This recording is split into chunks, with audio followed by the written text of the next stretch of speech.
Welcome to the Dr. Ashley Show. I'm Dr. Ashley, and today we're going to dive into 7 foods that naturally lower bad cholesterol.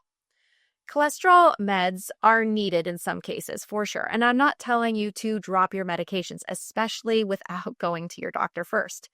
But like any medications, they come with a long list of side effects, but millions of people are handed a prescription without ever hearing that there are foods and actions that you can take that can lower your LDL, raise your quote-unquote good cholesterol, HDL, and reduce inflammation naturally. Now, if you haven't listened to one of my videos or watched one of my videos, I am a PhD nutritionist and a registered dietitian. I'm also the owner and founder of PhD Weight Loss, where we have served over 10,000 people and have helped them collectively drop more than 466,000 pounds nationwide. My goal with this channel is to give you the information you need to make informed decisions about your health, to help you drop the weight, and most importantly, I think, to keep the weight off for good. So let's dive into those 7 foods that will naturally help you lower your quote-unquote bad cholesterol.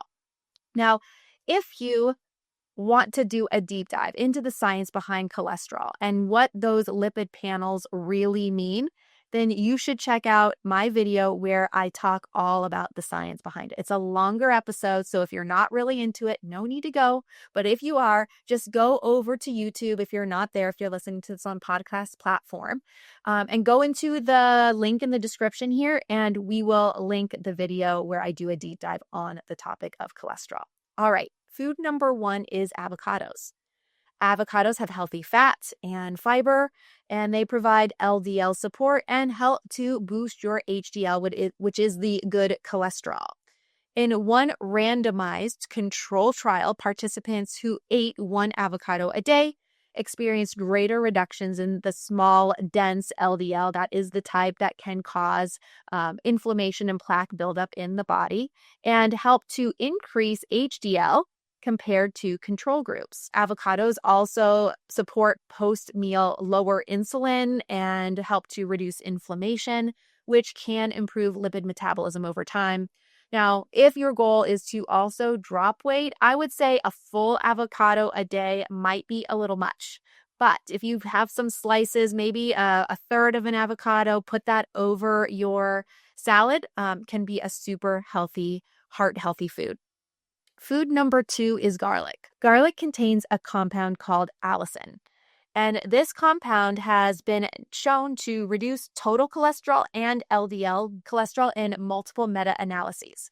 Now, the thing about allicin, it also helps to boost your immunity, which we all want, right? Especially if you're like me with 3 small kids who seem to be sick all the time and just like little disease vectors. It's really helpful to have whatever support you can. Now, the deal, if you're eating raw garlic, you want to make sure you crush it and you leave it sitting out for about 10 minutes, and then it starts to produce that compound. If that just doesn't seem realistic for you, then you can get a supplement. Aged garlic extract in particular has been shown to reduce LDL by up to 10% in clinical trials and even support arterial flexibility and blood pressure reduction. Supplemental aged garlic is more potent and more consistent than raw, but when you're cooking, if you're at home, can cook with garlic, make sure you crush it, let it sit there, and then cook with it.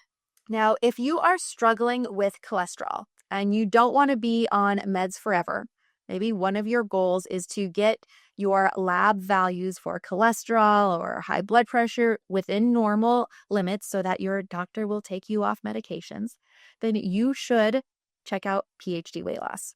Now, what we do is we help you drop the weight and reduce inflammation so that your body can get within optimal ranges for a lot of your labs.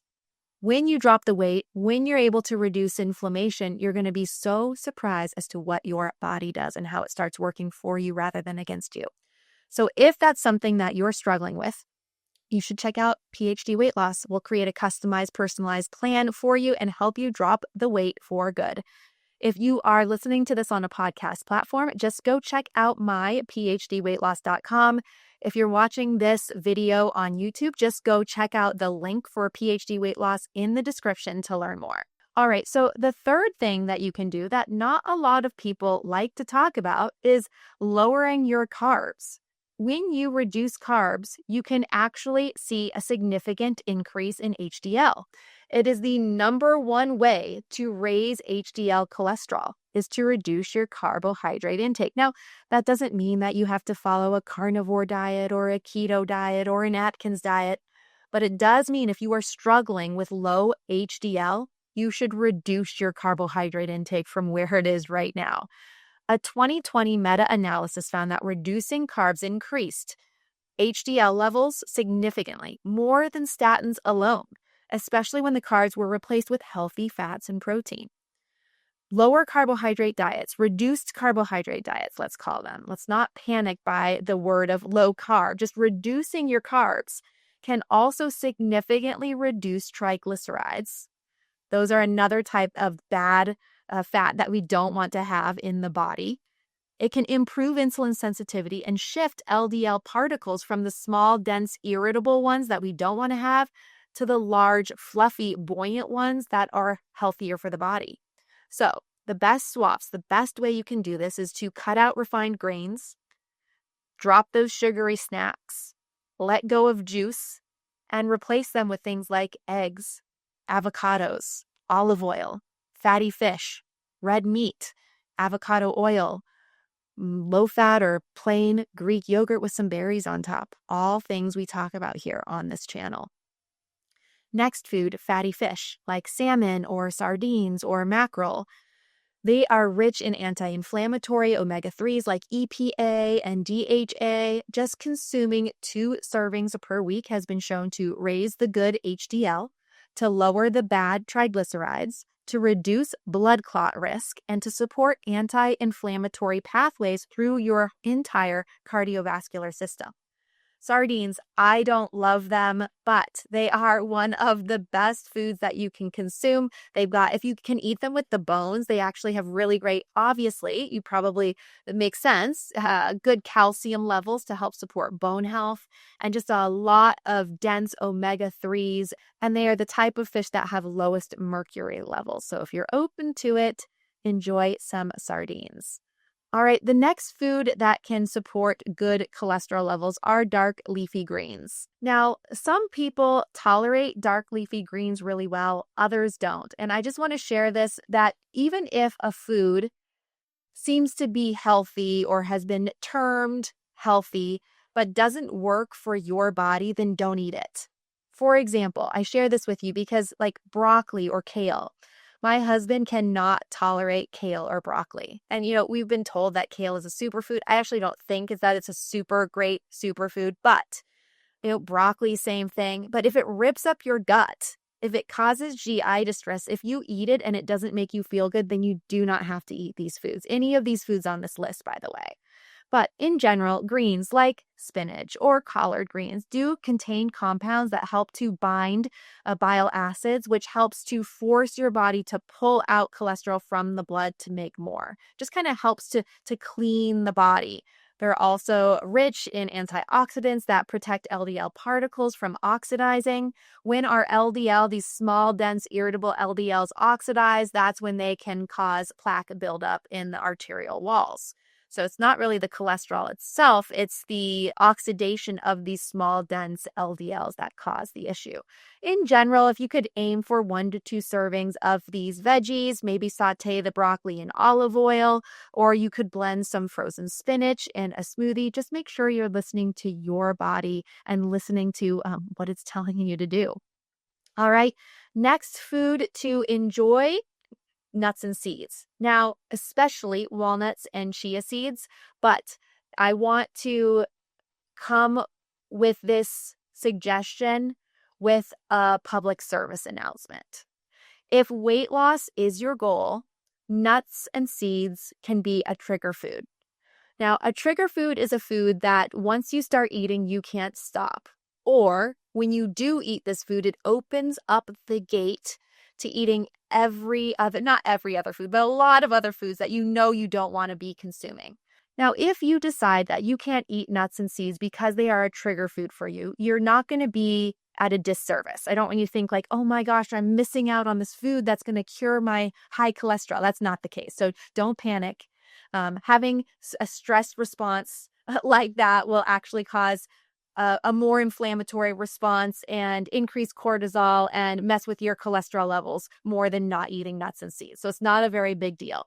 For me, I don't consume a lot of nuts and seeds because they are a trigger food. I overeat on them. They don't make me feel full. So I consume all those calories and then I just keep eating like I haven't been, it doesn't faze me. I keep eating like I haven't even had a snack.